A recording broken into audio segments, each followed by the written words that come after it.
आज की कहानी स्टार्ट करते हैं जो कि थोड़ी-सी इमोशनल हो सकती है। तो इस कहानी की शुरुआत करते हैं एक स्कूल से।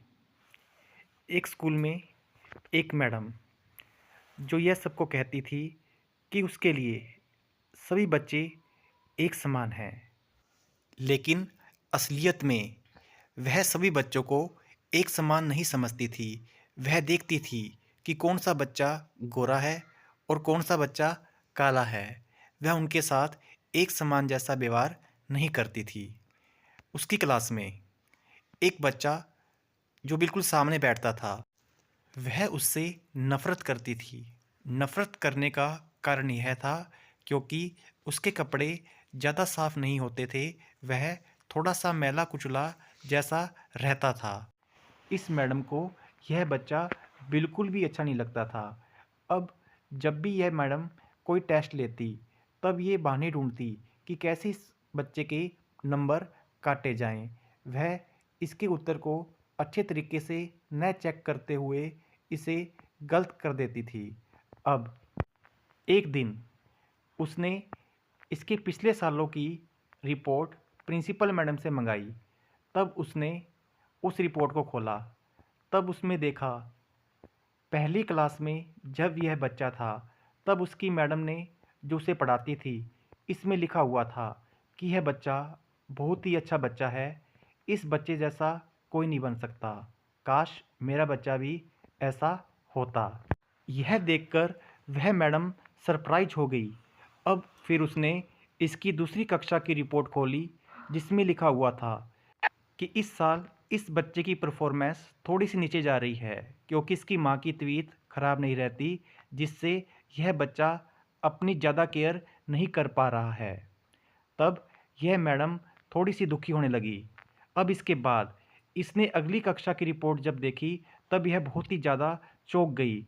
उसमें लिखा था, अब यह बच्चा कुछ भी नहीं कर पा रहा क्योंकि इस साल इसके बच्चे की माँ जो नहीं रही। अब इस मैडम को अपने आप पर बहुत ही गुस्सा आने लगा कि मैं इस बच्चे के साथ कैसा व्यवहार कर रही हूँ। अब इस मैडम को समझ में आया कि यह बच्चा शुरू में बहुत ही ज़्यादा होशियार था, लेकिन परिस्थिति के सामने यह बच्चा कैसा बन गया। अब इस मैडम ने इस बच्चे के साथ बुरा व्यवहार करना छोड़ दिया। अब यह इसे अपने बच्चे की तरह इसके साथ स्कूल में रहती और इसकी जो भी समस्या है उसका समाधान करती। इनके स्कूल जो कि 8वीं कक्षा तक ही था, अब यह बच्चा उस स्कूल में 8वीं कक्षा पास होकर चला जाता है और इस मैडम को कहता है कि आप मेरी सबसे फेवरेट टीचर हो। लेकिन कुछ समय के पश्चात यह जिस भी विद्यालय में जाता है, वहाँ पर इस मैडम को ज़रूर याद कर कर खत लिखता है, जिसमें वह लिखता है कि अभी तक आप मेरी सबसे फेवरेट टीचर हो। इसी तरीके से वह बच्चा कॉलेज में चला जाता है। कॉलेज जाने के बाद भी यह अपनी मैडम को नहीं भूलता कि तुमने मुझे अपनी माता की तरह प्यार दिया है, मैं तुम्हें नहीं भूल सकता। अब यह बच्चा कॉलेज के बाद एमबीबीएस करता है और एक बड़ा डॉक्टर बन जाता है। उसके बाद भी यह अपनी माँ के तरीके से व्यवहार करने वाली टीचर को कभी नहीं भूलता। अब यह बच्चा बड़ा डॉक्टर बन जाता है और अब इसकी शादी की डेट फिक्स कर दी जाती है। तो उस दिन यह अपने टीचर को खत लिखता है और कहता है कि आपको मेरी शादी में मेरी माँ बनकर ज़रूर आना है। तब यह टीचर उस शादी में पहुँच जाती है और वह उसका फंक्शन एक माँ की तरह अटेंड करती है और सारी रस्में पूरी करती है जैसे एक माँ करती है। तो दोस्तों, ये प्रेरणात्मक कहानी जो हमें इमोशनल रूप से एक प्रेरणा देकर जा रही है, यह प्रेरणा है कि जिस प्रकार से यह मैडम ने उस बच्चे की मानसिक स्थिति को समझकर उसे पूर्ण रूप से सहयोग दिया।